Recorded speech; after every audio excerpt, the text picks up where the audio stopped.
हिंदू के नाम पे गुंडागर्दी बर्दाश्त नहीं है। सर, एक बहुत अहम मुद्दा आजकल चल रहा है राम मंदिर का चंदा चोरी का। कोर्ट ने तो राम मंदिर के रास्ते खुलवाए हैं, गलत फैसला दिया है जिसमें बिना एविडेंस को इग्नोर करके और आस्था के नाम पर लिपापोती की है, मेजोरिटी के नाम पे की है इन्होंने। ये चंद लोग हैं जो हिंदू हिंदू करके इस देश का आज तक बेड़ा गर्क करते आए। राम नाम पे के कंधे पे इन्होंने बंदूक रख के पूरे देश की ऐसी की तैसी की। मेरे को कोई अगर हिंदू कह के खाली हिंदुओं से जोड़ रखे और मुस्लिम लोगों से नफरत फैलाने की बात करे, ईसाई सिखों से नफरत की बात करे, तो हिंदू नहीं है, वो आतंकवादियों का अड्डा है। अगर एमपीओं की सौदेबाजी, अगर इसकी सही जांच हो इस देश में, 2 आदमी तो सबसे पहले गिरफ्तार इसमें हो सकते हैं, पकड़े जा सकते हैं और पकड़े जाने चाहिए। कौन?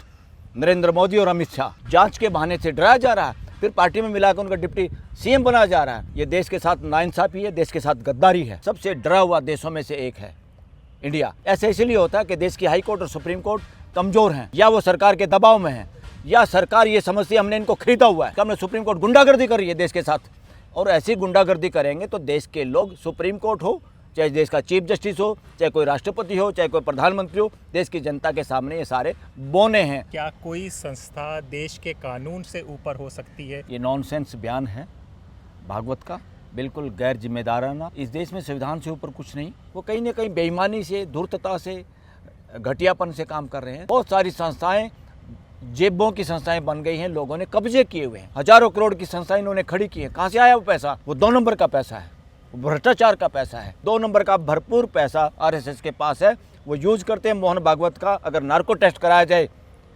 पूरा देश वो बुरा हाल करेगा इस संस्था का और इस आदमी का। अगर सही फ्री एंड फेयर जांच हो, इसमें हो, ये दोनों लोग गिरफ्तार हो सकते हैं इस देश के अंदर। गृह मंत्री और प्राइम मिनिस्टर के पास सीधी। वो पहली बात तो पार्टी के बपोती नहीं होते, वो जनता के प्रतिनिधि हैं। इसमें चाहे बीजेपी हो, चाहे अपोजिशन हो, कांग्रेस भी हो, इन सब के ताले बंद हैं आम वर्कर के लिए, अच्छे इंसानों के लिए। कि जो हालात आज के दिन है, इसके लिए जिम्मेदार है देश की हाई कोर्ट और सुप्रीम कोर्ट खासतौर पे, कि आपने हाईजैक कर लिया सब सिस्टम को, और सुप्रीम कोर्ट फेल हुई न्याय देने में। पाकिस्तान की सुप्रीम कोर्ट से भी गिरा हुआ सतर है इंडिया की सुप्रीम कोर्ट का। देश के पार्कों के अंदर, डीडीए के पार्कों के अंदर आरएसएस की शाखा कैसे लग रही हैं? कौन लगने दे रहा? किसकी सह पे लग रही हैं? देश के सरकार के साथ साथ, इलेक्शन कमीशन के साथ साथ, जिसमें दोषी इस देश का गृह मंत्री, प्राइम मिनिस्टर, इलेक्शन कमीशन, और साथ में दोषी देश की सुप्रीम कोर्ट।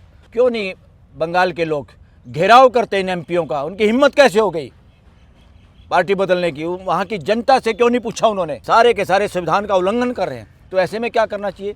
इम्पीचमेंट, उनके नो कॉन्फिडेंस मोशन तो लाना ही लाना चाहिए, जजों के खिलाफ भी लाना चाहिए, ताकि देश के सामने इनको नंगा किया जा सके। युवाओं को साथ ये गद्दारी कर रहे हैं। एक आयुष मलिक लड़का है, वो कह रहा है कि उसने इस्लाम धर्म कबूल कर लिया है, लेकिन प्रशासन और कानून कह रहा है कि इसका ब्रेन वॉश किया गया है। रिलीजन है क्या? रिलीजन है कि एक तरीका जीने का, इसलिए इस पर कोई पाबंदी नहीं है एज पर कॉन्स्टिट्यूशन। ऐसा कोई कर रहा है तो बिल्कुल टोटली गलत कर रहा है। और इतना उनको कहाँ से खतरा आ गया? अगर इतना खतरा था इन लोगों को कि उसकी वाइफ को जेल में डालना, तो सबसे पहले बीजेपी के उन नेताओं की, उन लड़कियों को जेल में डालना चाहिए था जिन्होंने मुस्लिम लोगों से शादी की हुई है। नमस्कार दोस्तों, मेरा नाम हैदर अब्बास नकवी है और आप लोग मुझको इस वक्त दा स्वतंत्र पर देख रहे हैं। आज हम जहां खड़े हैं वो कोर्ट है। एक वक्त ऐसा होता था कि एक आम आदमी को ये उम्मीद होती थी कि वो कहीं पर भी न्याय ना मिले, लेकिन न्यायालय में वो जाएगा, उसको इंसाफ मिलेगा। लेकिन पिछले कुछ वक्त से ऐसे फैसले आ रहे हैं जिसमें एक आम आदमी घबराया हुआ है, डरा हुआ है, क्या न्यायालय में भी उसको इंसाफ नहीं मिलेगा। ऐसे में चलते एक और बहस देश में चल रही है, जिसमें कर्नाटक से ये बहस उठी है। वहाँ के होम मिनिस्टर ने आरएसएस से उसके कागज़ मांगे हैं, उसको लेटर दिया है। फिर एक जवाब आता है कि आरएसएस और हिंदू का कोई रजिस्टर्ड नहीं होता, तो आरएसएस भी रजिस्टर्ड नहीं है। इन सारे मामलों को समझने के लिए आप देख सकते हैं हमारे साथ सुप्रीम कोर्ट के सीनियर एडवोकेट बलराज मलिक साहब हैं, जो अपनी बात बहुत बुलंद तरीके से रखते हैं, बहुत फैक्ट के साथ रखते हैं। आज हम इन्हीं से जानते हैं कि इस वक्त क्या चल रहा है देश में, इसको किस तरह से वो देखते हैं। साहब, हम आपसे सबसे पहले यही जानना चाहेंगे, क्या कोई संस्था देश के कानून से ऊपर हो सकती है? जिस तरह से आरएसएस का बयान आया है कि वो हिंदू का कोई रजिस्ट्रेशन नहीं होता, तो हमारा भी कोई रजिस्ट्रेशन नहीं है। नहीं, बिल्कुल ये नॉनसेंस बयान है भागवत का, बिल्कुल गैर जिम्मेदाराना, और उम्मीद नहीं की जा सकती। मगर इनकी जो एक्टिविटी है, ये इसी तरह की बात कर सकते हैं, ये सबको पता है। इस देश में संविधान से ऊपर कुछ नहीं। कल को अगर जरूरत पड़ी तो कोई हिंदू संगठन है, हिंदू रिलीजन के नाम से कोई काम कर रहे हैं और वो अनकॉन्स्टिट्यूशनल है, दे कांट डू इट, उनको भी रजिस्ट्रेशन की जरूरत पड़ सकती है। देश चाहे तो संविधान के हिसाब से देश चलेगा। संविधान में जो लक्ष्य है प्रियम्बल में, वो लक्ष्य प्राप्त करने के लिए संविधान है। वो लक्ष्य है सबको न्याय मिले और न्याय का प्रमाण हो बंधुत्व, देश में भाईचारा जैसे एक परिवार की तरह से होता है। क्या 145 करोड़ लोग आज भाईचारा फील कर रहे हैं? कभी भी। आज इंडेक्स भाईचारे का और भी कमज़ोर हुआ देश के अंदर। इससे साबित होता है जो जिम्मेदारी जिनके संविधान के हिसाब से मानवीय व्यवस्था को चलाने की और स्थापित करने की और सुदृढ़ करने की, वो काम सही नहीं कर रहे हैं। वो कहीं ना कहीं बेईमानी से, धूर्तता से, घटियापन से काम कर रहे हैं और ये बिल्कुल गैर जिम्मेदाराना, समझ में नहीं आता। इस तरह के सिटीजन अपने आप को आरएसएस का मुखिया जिसको लोग समझ रहे हैं, या वो अपने आप को स्वयंभू हैं, ये स्वयंभू नेता है। आरएसएस एक स्वयंभू संगठन है और ये आरएसएस का जो मोहन भागवत, जिसको आप क्या कह रहे हैं, क्या है वो इसका संघ चालक जो भी नाम है, अरे संघ का चालक कौन होता है? ड्राइवर है ये पूरे उसका। इंडिया एक डेमोक्रेसी है, यहाँ का कोई भी ऑर्गेनाइजेशन, इवन रिलीजन भी, रिलीजियस संस्थाएं भी अगर काम करती हैं और आड़ लेती हैं रिलीजन का और उस पर कुछ लोग कब्जा करते हैं, जैसे हिंदुओं के ठेकेदार, मुस्लिम रिलीजन के ठेकेदार, या कोई सिख ठेकेदार या क्रिश्चियन ठेकेदार, किसी की ठेकेदारी नहीं चल सकती। रिलीजन पर्सनल मैटर है लोगों का, इंडिविजुअल, मगर वो भी अगर ग्रुप के आधार पे, कोई संगठन के आधार पे काम करते हैं और वहाँ पे अच्छे लोगों को जगह नहीं मिलती।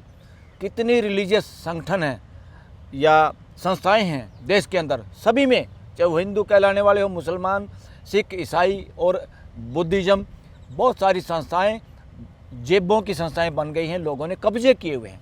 कौन छुटाएगा उसको? वो रिलीजन तो नहीं छुटाएगा, वो लोगों को छुटाना, और छुटाएगा कौन? उसकी ताकत किसके पास है? संविधान वो ताकत देता हर सिटीजन को। जो रिलीजन की भी संस्थाएं हैं, अगर वहाँ ठगी बग्गी है, वहाँ पे इलेक्शन नहीं होते, वहाँ ट्रांसपेरेंसी नहीं है, पब्लिक फंड जहाँ भी है वहाँ पे लो बीच में आता है। और यहाँ दुनिया भर का पब्लिक फंड ये लोग लेते हैं, दुनिया भर की हज़ारों करोड़ की संस्थाएं इन्होंने खड़ी की है। कहाँ से आया वो पैसा? वो 2 नंबर का पैसा है, वो भ्रष्टाचार का पैसा है। जितने इस देश में टेंडर, ये खरीद फरोख्त चल रहा है MLMP का, वहाँ से, और जितने बिजनेस घराने जिनको टेंडर मिल रहे हैं, पहले से ही हो जाता कितना % देना है, वो 2 नंबर में, 2 नंबर का भरपूर पैसा आरएसएस के पास है। वो यूज करते हैं मोहन भागवत का। अगर नार्को टेस्ट कराया जाए, पूरा देश वो बुरा हाल करेगा इस संस्था का और इस आदमी का, कि जो सपने में भी नहीं सोचा होगा। इन लोगों का नार्को टेस्ट हो, जो ठेकेदार बने हुए हैं, देश को चरित्रवान बनाएंगे ये लोग। चरित्र की ऐसी की तैसी कर दी इन्होंने। देश में किस तरह से सब्जी मंडी और जानवरों की तरह, भेड़ बकरियों की तरह, दास प्रथाओं की तरह, जो दास बिकते थे दुनिया के अंदर, उस तरह MLMP भी करे हैं और डर रहे हैं। वो प्रिवेंशन ऑफ करप्शन एक्ट में आता है। ब्राइब देना, पैसे देना, या बाद में टिकट देना, या आपको कोई ओहदा देना, जैसे महाराष्ट्र में किया था। एक आदमी को पहले चोरी चकारी, अर्ली मॉर्निंग चीफ मिनिस्टर बनाया था, उसके बाद उसको डिप्टी चीफ मिनिस्टर बनाया था, वो मर भी गया एक्सीडेंट में। उसका भी एक्सीडेंट बताते गड़बड़ा के सही है। ये एक ब्राइब है। प्रिवेंशन ऑफ करप्शन एक्ट में अगर सही जांच हो इन लोगों का, नार्को टेस्ट, ये MP जो बिके अभी TMC के भी, और इनको खरीदने वाले लोग, ये आंच पहुंचेगी गृह मंत्री और प्राइम मिनिस्टर के पास सीधी। अगर सही फ्री एंड फेयर जांच हो, इसमें हो, ये दोनों लोग गिरफ्तार हो सकते हैं इस देश के अंदर, और ये देश के लिए अनोखी घटना होगी, और ये देश में ऐसा होना जरूरी है। इन लोगों ने इस सिस्टम में लोकतंत्र का जो विश्वास ख़त्म किया लोगों का, और ये सरेआम गलत है। एंटी डिफेक्शन जो लॉ है 51वां संशोधन जो हुआ, पहले 1/3 चले जाते थे। जब 52वां संविधान संशोधन हुआ तो जब ये लॉ बना था, ये राजीव गांधी के वक्त में इन लोगों ने लॉ बनाया था। और मैं तो कह रहा हूँ, मैं खुद इस लॉ के वैसे पक्ष में नहीं, कि आप गधे घोड़ों की तरह ट्रीट नहीं कर सकते इलेक्टेड रिप्रेजेंटेटिव को। इलेक्टेड रिप्रेजेंटेटिव, वो पहली बात तो पार्टी के बपोती नहीं होते, वो जनता के प्रतिनिधि हैं। पार्टियों का काम इतना है कि अच्छे से अच्छे कैंडिडेट और अच्छे से अच्छे इशू, अच्छे से अच्छे समाधान देश के सामने रखें और कैंडिडेट्स को सामने रखें। अब कितने लोगों को टिकटें मिलती हैं? पैसे वालों को, भ्रष्टाचारियों को, रेपिस्ट को, हत्यारों को, उनको तो टिकटें मिली हैं। बीजेपी के कितने MP ऐसे हैं पार्लियामेंट के अंदर? देश का आम युवा, आम इंसान और लोगों को भागीदारी है ही नहीं। ताले बंद हैं पार्टियों के भी। मैं ये इसमें चाहे बीजेपी हो, चाहे अपोजिशन हो, कांग्रेस भी हो, इन सब के ताले बंद हैं आम वर्कर के लिए, अच्छे इंसानों के लिए। पॉलिटिकल पार्टियों को भी अब तक कोर्टों ने, हाई कोर्ट, सुप्रीम कोर्ट ने इनको सीधा कर देना चाहिए था। मैं ये कहता हूँ ये कमज़ोरी देश की जो हालात आज के दिन है, इसके लिए जिम्मेदार है देश की हाई कोर्ट और सुप्रीम कोर्ट खास तौर पे। इन लोगों ने ध्यान ही नहीं दिया या इस तरह के फैसले देते रहे। आज विश्वास का अगर देखेंगे, सर्वे करेंगे तो सुप्रीम कोर्ट का इंडेक्स बहुत कम है। इन पे विश्वास नहीं है किसी को, देश के लोगों को। जिस तरह के इनके फैसले आते हैं, जिस तरह के कमेंट करते हैं, और कहीं पर तो बकवास करते हैं सुप्रीम कोर्ट के जज, बेहूदी बातें करते हैं। एक तो सबसे बड़ी बेहूदी लोकतंत्र का विनाश करने वाली टिप्पणी थी जस्टिस बागची की, जिसने कहा था अगले इलेक्शन में डालने वोट। जबकि क्या है, लोकतंत्र का मतलब है सभी को उस तंत्र में शामिल करना, किसी की एक वोट भी ना कटे, किसी एक वोटर भी ना छूटे। जैसे क्रिमिनल लॉ में होता है कि एक भी निर्दोष को सज़ा नहीं मिलनी चाहिए, चाहे दोषी छूट जाए। इसी तरह लोकतंत्र की मांग और डिमांड है, सिद्धांत है, एक भी व्यक्ति देश का ऐसा ना बचे, जिसकी एक भी सिटीजन ऐसा ना बचे जो वोट के काबिल है और उसकी वोट ना बनी हो। सबसे बड़ा कलंक है कि लोगों की वोटें कटना। इसका मतलब क्या है कि आपने हाईजैक कर लिया सब सिस्टम को, और सुप्रीम कोर्ट फेल हुई न्याय देने में। और सुप्रीम कोर्ट में आज भी और हाई कोर्टों में भी जो सांप की तरह कुंडली मारे बैठे हैं चीफ जस्टिस, किस पे, मास्टर ऑफ रोस्टर पे, कि उनकी मर्जी से केस लगता है। बहुत सारे ज़रूरी केस लगाए नहीं जाते, और बहुत सारे केस ऐसे जजों को लगाए जाते हैं जो सरकार चाहती है। ऐसा मैं नहीं कह रहा, ऐसा सभी समझ रहे हैं और ऐसा सही है। इसका सर्वे किया जाए तो इसका सनसनीखेज वो आएंगे अगर एम्पायरिकल स्टडी के हिसाब से पूरा दिखाया जाए देश को, कौन जज थे, कौन क्लाइंट थे, कौन डिफेंडेंट थे, दूसरी साइड में थे, और रिजल्ट क्या आया है, और सरकार कहाँ थी, और कौन सा फैसला कैसे आया है। इससे साबित होता है कि देश की जुडिशरी इंडिपेंडेंट नहीं है। देश के लॉ के मुताबिक, इंटरनेशनल लॉ के जो नॉर्म्स हैं कि इंडिपेंडेंट जुडिशरी होनी चाहिए, उसका सबसे गिरा हुआ सत्र है देश की सुप्रीम कोर्ट का। बाहर के हमारे पड़ोसी मुल्क हैं, इवन पाकिस्तान की सुप्रीम कोर्ट से भी गिरा हुआ सत्र है इंडिया की सुप्रीम कोर्ट का, और मैं कहूँ हाई कोर्ट भी ऐसे ही है। सर, हम लोग ये भी समझना चाहेंगे कि जिस पे आरएसएस पे जिसके पेपर मांगे जा रहे हैं, प्रधानमंत्री ने लाल किले से कहा कि देश दुनिया का सबसे बड़ा एनजीओ है, तो प्रधानमंत्री को इसकी नॉलेज ही नहीं कि वो रजिस्टर्ड नहीं है। किस तरह से ये बात कह दी गई और किस तरह से समझा जाए इन सब चीज़ों को सर? हाँ, सबसे बड़ा एनजीओ है। सबसे बड़ा एनजीओ उसने कैसे कहा, क्या सबूत है? एनजीओ है कि नॉन एनजीओ है? ये वाकई नॉन गवर्नमेंटल ऑर्गेनाइजेशन देश के भले के लिए है, देश के नुकसान के लिए है। जो ऑर्गेनाइजेशन देश का संविधान नहीं मानता, झंडा नहीं जिसने फहराया, वो कैसे देश के हित में एनजीओ हो सकता? वो तो इंटरनेशनल एनजीओ, इंटरनेशनल ऑर्गेनाइजेशन उसको माना जा सकता है। दूसरा, चलो देश में अभी कानून ये है, कोई अपने आप को रजिस्टर्ड कराए या ना कराए, नो प्रॉब्लम, मगर देश के संसाधनों का दुरुपयोग उसके लिए कैसे हो सकता है बिना लॉ के? कौन सा लॉ कहता है कि सरकार पार्कों में, सार्वजनिक स्थानों पे, देश के पार्कों के अंदर, डीडीए के पार्कों के अंदर आरएसएस की शाखा कैसे लग रही हैं? कौन लगने दे रहा? किसकी सह पे लग रही हैं? देश के लोगों को बोलने की आज़ादी नहीं है। देश के लोगों को जंतर मंतर पे परमिशन नहीं मिलती, हर एक को परमिशन मना की जाती है। सबको पता होता है परमिशन नहीं मिलेगी, लोग अपनी आवाज़ नहीं उठाते। और आज सबसे डरा हुआ देशों में से एक है इंडिया। इंडिया की पॉपुलेशन, इंडिया के सिटीजन सबसे ज़्यादा डरे हुए सिटीजन हैं धरती के, क्योंकि 180 देशों में से सर्वे में तकरीबन 160 से भी नीचे रैंक है हमारे बोलने की आज़ादी का। हम इतने डरे हुए देश हैं। किसने डराया देश? इसके लिए जिम्मेदारी है इस देश की सुप्रीम कोर्ट ने देश को डराने में मदद की है। जिस तरह से नेपाल की सुप्रीम कोर्ट ने देश के लोगों को बोलने की आज़ादी छीनने में सरकार की मदद की थी और उल्टा बैन लगा दिया था वहाँ के सोशल मीडिया पे और लोगों के सोशल हैंडल्स पे। और जब बंद किया तो क्या हाल किया उन्होंने? उखाड़ फेंका उस सुप्रीम कोर्ट को, उस गंदी बेहूदी नपुंसक सुप्रीम कोर्ट को उन्होंने फेंक दिया। और जो लोगों के फंडामेंटल राइट की सुरक्षा के लिए बनी है, उन्होंने लोगों के फंडामेंटल राइट को रौंदना किया सरकार के साथ मिली भगत करके। और सुप्रीम कोर्ट का इंडिया में सबसे गंदा तरीका है, सबसे षड्यंत्रकारी तरीका है जजों के अपॉइंटमेंट का। जिस देश में जज इस तरह से चोरी चकारी से लगते हों, उस देश में लोकतंत्र की उम्मीद नहीं की जा सकती, उस देश में ट्रांसपेरेंसी की उम्मीद नहीं की जा सकती। उस देश में डरे हुए बिके हुए जजों की हो सकते हैं। क्यों हो सकते हैं? वो सरकार के प्रेशर में हो सकते हैं कि उन्होंने चोरी करनी है। अगर वो मेरिट के आधार पर, ट्रांसपेरेंसी के आधार पर इस देश में जज होते तो सरकार ना तो इमरजेंसी में इस देश को बर्बाद कर सकती और ना आज के दिन जिस तरह के फैसले आ रहे हैं। महाराष्ट्र में क्या हुआ, अब बंगाल में मैं देख रहा हूँ सरेआम कैसे स्पीकर की या स्पीकर विधानसभा की या देश के लोकसभा की कैसे हो सकती है? कितना गंदा खेल हो सकता है। एनसीपीआई में मिल गए वो मर्जर होगा, नहीं हो सकता।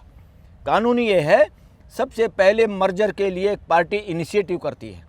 पार्टी जब इनिशिएटिव यस कर देती है, पार्टी अपनी कार्यकारिणी अपनी मेजोरिटी जो भी उनका कॉन्स्टिट्यूशन है, उसके बावजूद 2/3 उनके जीते हुए नुमाइंदे भी साथ में करेंगे तो मर्जर माना जाएगा, वरना कोई मर्जर नहीं। तो मर्जर के साथ मजाक है। सुप्रीम कोर्ट तमाशा देख रही है, देश की हाई कोर्ट तमाशा देख रही है। देश की हाई कोर्ट सुप्रीम कोर्ट में वो कॉम्पिटेंट जज नहीं है जो देश को इस तरह की गड़बड़ झाले से बचा सके। पर सर ये मौका है कि अदालतों को एक नज़ीर पेश करनी चाहिए, अपने आप को दिखाना चाहिए। पहले एसआईआर में सबको पता है वोट कटे, अब वोट कटने के बाद जो जीत गए हैं वो दूसरी पार्टी पर चले गए। देश के सरकार के साथ साथ इलेक्शन कमीशन के साथ साथ, जिसमें दोषी इस देश का गृह मंत्री, प्राइम मिनिस्टर, इलेक्शन कमीशन और साथ में दोषी देश की सुप्रीम कोर्ट, और ख़ास तौर पे कौन सुप्रीम कोर्ट, जो उस केस को सुन रहे थे लोग। सारे जजों को हम ऐसा ब्लेम नहीं कर सकते, और परंतु एक ब्लेम सब जजों पे आता है, देश के सुप्रीम कोर्ट के, हाई कोर्ट के जजों पे भी। हम बार बार रिक्वेस्ट करें कि आप बड़ा बेंच बिठा के सुओ मोटो एक्शन लेके चीफ जस्टिस, चाहे हाई कोर्ट का हो चाहे सुप्रीम कोर्ट का, इनकी गिरफ्त से पुराना जो कानून बनाया हुआ है, जो 1-2 जजों का फैसले आए हैं कि सुप्रीम कोर्ट में मास्टर पोस्टर चीफ जस्टिस होगा, ये कानूनन बना दिया इन्होंने, मोहर लगा दी। मगर कई जज इकट्ठे हो गए, इसको बदल सकते हैं, इसको बदलने की जरूरत है। सुप्रीम कोर्ट के जजों को, सुप्रीम कोर्ट का चीफ जस्टिस खाली एडमिनिस्ट्रेटिव हेड के नाम नाते पे चीफ जस्टिस है, वो जजों में बड़ा नहीं है। सारे जज एक जैसे हैं, सब जज उतनी सो मोटो पावर रखते हैं, उतना ही इस देश के प्रति जिम्मेदारी है संविधान को बचाने की। संविधान के खिलाफ कुछ भी काम हो रहा है, कोई भी संस्था गड़बड़ कर रही है, उसको सो मोटो एक्शन लेना हर जज की ड्यूटी है। इसलिए ये लगता है कि जैसे चीफ जस्टिस अगर झुक गया तो पूरी सुप्रीम कोर्ट बोलने की हिम्मत नहीं, पूरी हाई कोर्ट बोलने की हिम्मत नहीं। ये देश के साथ गड़बड़ झाला है। मान लो अगर पार्लियामेंट में सारे बिक जाएं और देश की बात ना करें, वो कंटेम्प्ट करते हैं देश की जनता की। मैं तो एक और कहूँगा, क्यों नहीं बंगाल के लोग घेराव करते इन एमपीओं का, उनकी हिम्मत कैसे हो गई पार्टी बदलने की? वहाँ की जनता से क्यों नहीं पूछा उन्होंने?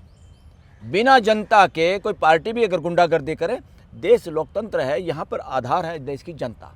देश की जनता प्रो पीपल, प्रो सिटीजन ही सोचना होता है। कुछ भी इंटरप्रिटेशन करें, सुप्रीम कोर्ट भी कोई इंटरप्रिटेशन करती है लोकतंत्र की, अगर प्रो पीपल, प्रो सिटीजन को ध्यान में केंद्र में ना रख के करती है, that is nonsense on the part of supreme court और एनी हाई कोर्ट। ऐसे ही पार्लियामेंट भी देश के लोगों को ध्यान में रख के नहीं काम करते। इंटरप्रिटेशन स्पीकर नहीं करता, मान लो स्पीकर बदमाशी करता है, और बदमाशी कर रहे हैं स्पीकर ज़्यादातर, सारे के सारे संविधान का उल्लंघन कर रहे हैं, तो ऐसे में क्या करना चाहिए? इम्पीचमेंट, उनके नो कॉन्फिडेंस मोशन तो लाना ही लाना चाहिए, जजों के खिलाफ भी लाना चाहिए, ताकि देश के सामने इनको नंगा किया जा सके। मगर उसके बावजूद देश की जनता की जिम्मेदारी फिर भी खुद गार्डियन है। गार्डियन हमने हाई कोर्ट सुप्रीम कोर्ट को बनाया है, मगर अल्टीमेटली गार्डियन ऑनर देश की जनता है। इसलिए अगर सुप्रीम कोर्ट गलत काम करे, सुप्रीम कोर्ट का फैसला जब तक हमें मान्य है, अगर वो बड़ा बेंच नहीं बदलेगा, मगर उसके बावजूद भी देश की जनता और देश के नागरिकों को उसका घेराव करने का, विरोध करने का, उसके खिलाफ धरना देने का, उसके खिलाफ बोलने की पूरी स्वतंत्रता है। तभी तो बदलाव आएगा, क्योंकि देश की जनता ultimately is the power house of the democracy. Sir, पर एक लोगों में अब ये धारणा हो गई है कि अब अदालत जिस पर मुकदमा हुआ है उसको देखकर और जिसने मुकदमा लगाया है उसको देखकर फैसले होने लगे। इसमें 2 उदाहरण हैं, एक मीनाक्षी नटराजन का है, उनका केस, दूसरा अभी टेलीग्राम का। यानी कि लोग उसको यूज़ करते थे, लेकिन एनटीए की आप रोक नहीं पा रहे कि किस तरह से हो, तो इसको किस तरह से? मीनाक्षी नटराजन के साथ जो हुआ उसे पता चलता है। ऐसा क्यों होता है पता आपको? ऐसा इसलिए होता है कि देश की हाई कोर्ट और सुप्रीम कोर्ट कमज़ोर हैं, या वो सरकार के दबाव में हैं, या सरकार ये समझती है हमने इनको खरीदा हुआ है, इस वजह से होता है। वरना नटराजन जैसे लोगों का इस तरह से पेपर, उसका जो नॉमिनेशन पेपर रिजेक्ट ही नहीं हो सकता। That is blunder mistake on the part of election returning officer as well as on the part of great mistake, और मिस्टेक क्या कहूँगा, गड़बड़ on the part of high courts and supreme court. Supreme court ने immediately सुनना चाहिए था, अगले दिन सुना। अरे आपको पता है इलेक्शन हो जाएगा, और ये कोई लॉ ऐसा परमानेंट लॉ नहीं है कि इलेक्शन प्रोसीडिंग शुरू हो गई, हम इंटरफेयर नहीं करेंगे, आप इलेक्शन पटिशन में आइए। अरे इलेक्शन पटिशन में सुप्रीम कोर्ट पे आरोप लगाया है तमिलनाडु के कोर्ट ने, हाई कोर्ट ने, कि एक आदमी हारे को जिता दिया था। अब वो 5 साल टेन्योर पूरा हो गया, बाद में उन्होंने कहा ये आदमी गलत जीता हुआ घोषित किया था। असली तो जो हारा हुआ आदमी था वही विजेता था, मगर सुप्रीम कोर्ट ने बर्बाद कर दिया उसको लोगों के मैंडेट को। 5 साल कई साल यहाँ केस को रख के SLP को एक्सेप्ट करके और कुछ किया नहीं। तो क्या कर रही है इसका मतलब सुप्रीम कोर्ट गुंडागर्दी कर रही है देश के साथ। और ऐसी गुंडागर्दी करेंगे तो देश के लोग, सुप्रीम कोर्ट हो, चाहे देश का चीफ जस्टिस हो, चाहे कोई राष्ट्रपति हो, चाहे कोई प्रधानमंत्री हो, देश की जनता के सामने ये सारे बोने हैं। और इनका विरोध करना, इनका घेराव करना, शांतिपूर्वक घेराव अपने MPO का करना चाहिए जितने छोड़ छाड़ के बिक रहे हैं, जिनको खरीदा जा रहा है। और इसकी मांग करनी चाहिए इंडिपेंडेंट एजेंसी जांच करे। तो जांच ये जाएगी कहाँ पर? PM हाउस में। अगर MPO की सौदेबाजी, अगर इसकी सही जांच हो इस देश में, हमारे जैसे कोई लोग हों इसमें जांच करने वाले, और कोई अच्छे अधिकारी इसमें हों, ईमानदारी से जांच हो, नार्को टेस्ट हो, ये जांच जाएगी सीधा। 2 आदमी तो सबसे पहले गिरफ्तार इसमें हो सकते हैं, पकड़े जा सकते हैं, और पकड़े जाने चाहिए। कौन? नरेंद्र मोदी और अमित शाह। ऐसे हो सकता है क्या? इन्होंने देश के डेमोक्रेटिक चरित्र को कति चरित्र हनन कर लिया है। देश को बिल्कुल युवाओं को साथ ये गद्दारी कर रहे हैं। युवा साथ चाहते क्या, किस तरह का देश हो हमारा? हो क्या रहा है? MLA MP ऐसे खरीदे जा रहे हैं, जांच के बहाने से डराया जा रहा है, फिर पार्टी में मिलाकर उनका डिप्टी CM बनाया जा रहा है, फिर किसी को ऑफर दी जा रही है। अब इनको थोड़ा डर लगा, स्पीकर ने जिसने भी अनुमति दी है और सुप्रीम कोर्ट भी जो ढील दे रही है, ये देश के साथ नाइंसाफ़ी है, देश के साथ गद्दारी है। सुप्रीम कोर्ट हमेशा वॉच डॉग की तरह से होता है। सारी रात देश सोता है, जैसे बॉर्डर पे मिलिट्री जागती है, इसी तरह से देश में न्यायिक व्यवस्था में जज जागते हैं और वो पहरेदारी करते हैं। अगर ये पहरेदारी ना करें और जानबूझ के सो जाएं, दिन में भी सोएं ही हैं, कोर्ट में भी अनसुना करें, इसका मतलब सो रहे हैं जानबूझ के, तो ये बदमाशी है, ये गुंडागर्दी है, ये देशद्रोह है। सर, एक बहुत अहम मुद्दा आजकल चल रहा है राम मंदिर का चंदा चोरी का। SIT की टीम भी बना दी गई है, लेकिन जो पार्टी राम के नाम पर सत्ता पर आई है उस पर कुछ ही सालों में चोरी का ये लग गया है। तो इसमें कोर्ट क्या कर सकता है? जो ये कोर्ट कर क्यों नहीं सकता? कोर्ट तो इस पर जांच बिठा सकती है। कोर्ट ने तो राम मंदिर के रास्ते खुलवाए हैं। कोर्ट ने तो ऐसा एक गलत फैसला दिया है जिसमें बिना एविडेंस को इग्नोर करके और आस्था के नाम पर लिपापोती की है। मेजोरिटी के नाम पे की है इन्होंने, जबकि मेजोरिटी साथ नहीं थी किसी भी सूरत में। हिंदू के नाम पे गुंडागर्दी बर्दाश्त नहीं है, हिंदू के नाम पे किसी का वर्चस्व बर्दाश्त नहीं है, हिंदू के नाम पे पूरे देश को डिवाइड कोई करे वो बर्दाश्त किसी को नहीं है। ये चंद लोग हैं जो हिंदू हिंदू करके इस देश का आज तक बेड़ा गर्क करते आए। ये वर्णवादी मानसिकता के लोग हैं, वर्णवादी लोग हैं जो देश का असली में बेड़ा गर्क करे। RSS वर्णवादी ग्रंथ है, वो संगठन है। RSS के सारी कथा कहानियाँ सारे वर्णवादी ग्रंथों के आधार पे वो लोगों को मिसगाइड करते हैं। और इन्होंने ये सारा लिया, राम नाम पे के कंधे पे इन्होंने बंदूक रख के पूरे देश की ऐसी की तैसी की और राम नाम के आदर्श बना के एक मंदिर बना लिया। वो ये क्या है मंदिर? उसका हिसाब होना चाहिए, वो पब्लिक फंड है, वो ठेकेदारों के हिसाब में नहीं छोड़ा जा सकता कि मैं पुजारी हूँ, मैं मौलवी हूँ, मैं ग्रंथी हूँ। देश का पैसा, जनता का पैसा, जनता नहीं बोल पाएगी रिलीजन पे, ऐसा इशू है। बेचारे आस्था के चक्कर में सिटीजन नहीं बोल पाते। मगर हर संस्था को ट्रांसपेरेंसी के हिसाब से जनता को हिसाब देना, उसको जनता की भलाई के लिए यूज़ करना। और हर रिलीजन की एक और ड्यूटी है। हर रिलीजन की ये ड्यूटी नहीं कि वो अपना फैलाव करे। हर रिलीजन अच्छी बातें अपनी बताने के लिए स्वतंत्र है, मगर उसके साथ एक जिम्मेदारी है। हर रिलीजन एक सिटीजन को, जो उस रिलीजन को फॉलो करता है, उसको गारंटी दे के पूरी मानवता के साथ उसको जोड़ रहा है कि तोड़ रहा है। जो रिलीजन मानव को, मेरे को कोई अगर हिंदू कहे के खाली हिंदुओं से जोड़ रखे और मुस्लिम लोगों से नफ़रत फैलाने की बात करे, ईसाई सिखों से नफ़रत की बात करे, तो हिंदू नहीं है, वो आतंकवादियों का अड्डा है। वो हिंदू रिलीजन नहीं है, वो षड्यंत्र है। वो ग्रंथ हिंदू रिलीजन नहीं कह सकते। कोई भी कथा कहानी ग्रंथ जो मानव को पूरी मानवता से ना जोड़ पाए, वो खाली किताबें हैं, उनको रिलीजियस ग्रंथ नहीं कहा जा सकता। हर एक को गारंटी लेनी होगी कि एक इंसान को पूरे 800 करोड़ के साथ परिवार की तरह जोड़ पाए तो रिलीजन है, धर्म है, वरना सब अधार्मिकता को फैलाने वाले लोग हैं। तो सर, एक आखिरी सवाल, शामली की बात है। एक आयुष मलिक लड़का है, वो कह रहा है कि उसने इस्लाम धर्म कबूल कर लिया है, लेकिन प्रशासन और कानून कह रहा है कि इसका ब्रेन वॉश किया गया है और उसकी बीबी को भी जेल वेल में सब में डाल दिया गया है। तो ये क्या है सर? अपने मर्जी से क्या धर्म परिवर्तन कर सकते हैं देश में? क्या अब नहीं होता है? इसको भी ज़रा समझाइए। अरे, किसी भी रिलीजन को फॉलो की स्वतंत्रता है, संविधान देता है। रिलीजन है क्या? रिलीजन है कि एक तरीका जीने का, कि शांतिपूर्वक एक जीने का तरीका ऑफर करते हैं सारे रिलीजन, कि पूरी मानवता के साथ, भाईचारे के साथ एक अच्छे इंसान आदमी का पूरा एक्सपोजर हो, इस धरती पे कोई आया है वो खुल के जी पाए और एक जिम्मेदार नागरिक की तरह से यहाँ से पूरी जीवन यात्रा वो पूरी कर पाए। ये रिलीजन का मकसद है। अब कौन रिलीजन जीने का क्या शिक्षा दे रहा है, तो ये तो इंसान की मर्जी है कि वो कौन सा रास्ता अपनाता है जीने के लिए। इसलिए इस पर कोई पाबंदी नहीं है। एज पर कॉन्स्टिट्यूशन ऐसा कोई कर रहा है तो बिल्कुल टोटली गलत कर रहा है। और इतना उनको कहाँ से खतरा आ गया? अगर इतना खतरा था इन लोगों को कि उसकी वाइफ को जेल में डालना, तो सबसे पहले बीजेपी के उन नेताओं की, उन लड़कियों को जेल में डालना चाहिए था जिन्होंने मुस्लिम लोगों से शादी की हुई है। वो नेता हैं और उन्होंने अपने उन मुस्लिम दामादों को यहाँ मंत्री संतरी बनाया है। और एक क्या नाम उस लड़के का, आयुष मलिक के साथ इस तरह की बदमाशी, बेहूदगी कर रहे हैं कि उसकी पत्नी को जेल में डाल दिया। That is nonsense. कानून के खिलाफ है, संविधान के खिलाफ है। इस देश में जीने का कोई भी तरीका कोई भी अपनाए, एक ही घर में एक आदमी का जीने का तरीका क्या है, दूसरे का क्या है, तो उससे संबंध नहीं टूटा करते। मानवता उससे अलग नहीं होती। रिलीजन दीवार नहीं है, रिलीजन बल्कि एक प्यार है। कोई भी रिलीजन अगर इसको साबित नहीं करता तो रिलीजन के नाम पे धोखा है। बस सर, एक चलते थे जनजी का प्रदर्शन चल रहा है जंतर मंतर में, कॉकरोच यहीं से शब्द निकला है, कॉकरोच का सड़क पे कर रहे हैं। तो धर्मेंद्र प्रधान सर इस्तीफा देंगे? सरकार में किसी का इस्तीफा होगा कि नहीं होगा सर? अरे अभी तक तो इस तरह से जो ये कर रहे हैं कि जनजी को प्रदर्शन भी करने दे रहे हैं, और जयपुर में तो उसकी पिटाई भी करवाई इन्होंने, और कहीं पे आते ही पहले परमिशन मिल गई।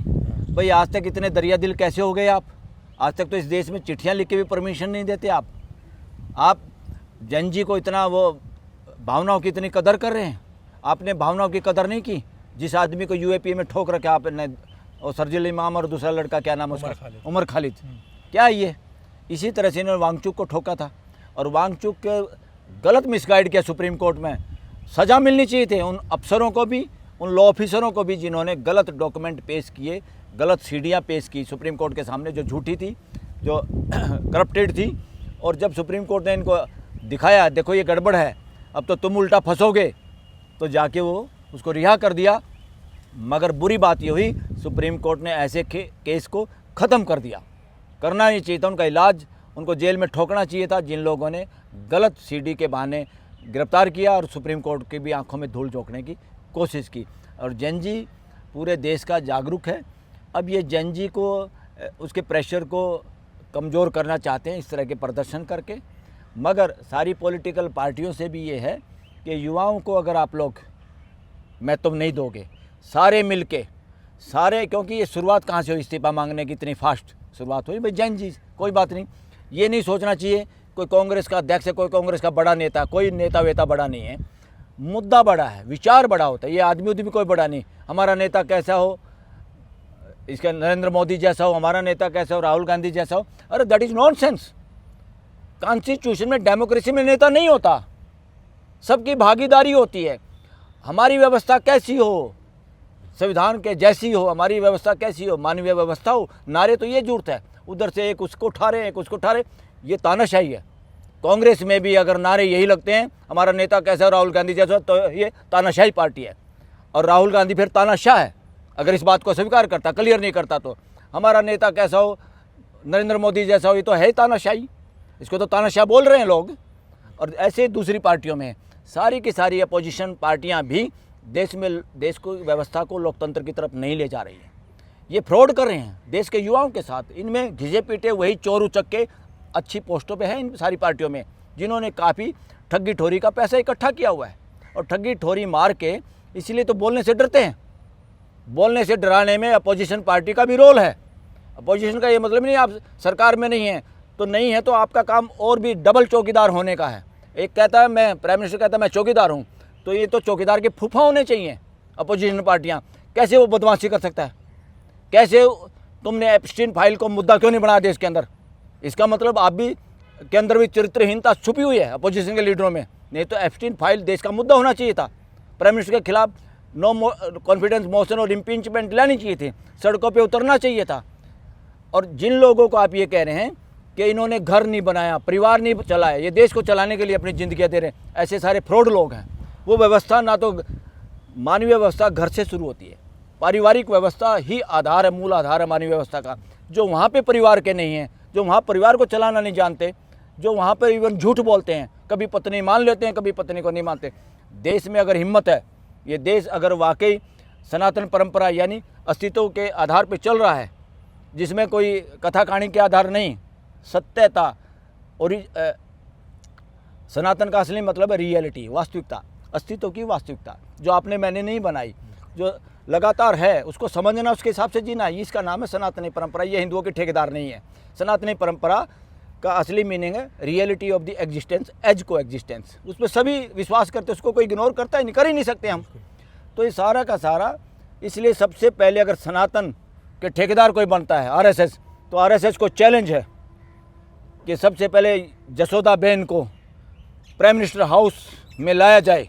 वो इस देश की अगर एक प्राइम मिनिस्टर की बहू है, इस देश की बेटी है, तो प्राइम मिनिस्टर के दरवाजे हाउस कंपेल करो, या तो भाग जा छोड़ के प्राइम मिनिस्टर हाउस को, या ये बेटी यहीं पे रहेगी। जैसे डाइवोर्सी या पति छोड़ के बिना डाइवोर्स के छोड़ देता है, कोर्ट आदेश देती है उसको उसके घर में रहने के लिए। तो ये तो जुल्म हो रहा, ये काहे के ठेकेदार। ये राम का तो नाम ले रहे हैं, राम जो इन्होंने आदर्श भी बनाया हुआ है, राम जो आदर्श इन्होंने बनाया हुआ है, उस आदर्श से मैं सहमत नहीं हूँ। उस जो आदर्श उनका जीने की शैली थी, हम सहमत नहीं हैं। जिसमें उन्होंने अपनी पत्नी को भी छोड़ा था, जंगल में जाके बच्चे पैदा हुए, हम उस तरह का व्यवस्था नहीं चाहते देश के अंदर कि कोई बहन बेटी को छोड़ दे और फिर वो जंगल में जाके उसके बच्चे हों, कोई और पाले। That is totally nonsense. आज के युग में वो क्या कथा कहानी है, that is not based on the facts and the real truth. ये फिक्शन है सारे के सारे, कोई बात नहीं, जो उसको मानने उनकी मर्जी है। तो इसलिए अगर देश में मानवीय व्यवस्था स्थापित करनी है, तो उसकी शुरुआत सबसे पहले जसोदा बेन को प्राइम मिनिस्टर हाउस में घुसाने की बात करे देश। और देश, सारी पॉलिटिकल पार्टियां युवाओं को जगह दें, जिनके फादर रिश्तेदार पार्टियों में नहीं हैं, जिनके पास काला पैसा नहीं है। ईमानदारी को तवज्जो दी जाए, ईमानदारी को। और जिन लोगों की जीवन शैली खुद की भाईचारे के साथ, बंधुत्व के साथ जो रहते हैं समाज के अंदर, उन्हीं को जनप्रतिनिधि होने की टिकट दी जाए सारी पार्टियाँ। शुक्रिया साहब, आपने इतना वक्त दिया। तो देखिए, मुझे लगा कि ये देश के बहुत अहम मुद्दे हैं, इसमें ज़रूर एक सीनियर एडवोकेट की राय चाहिए होगी। तो आपने सुना बलराज मलिक को। इसी तरह की चर्चाएं दासोतंत्र पे जारी रहेंगी। अपने दोस्त हैदर अब्बास नकवी को इजाज़त दें, फिर होगी मुलाकात एक नई चर्चा के साथ। तब तक के लिए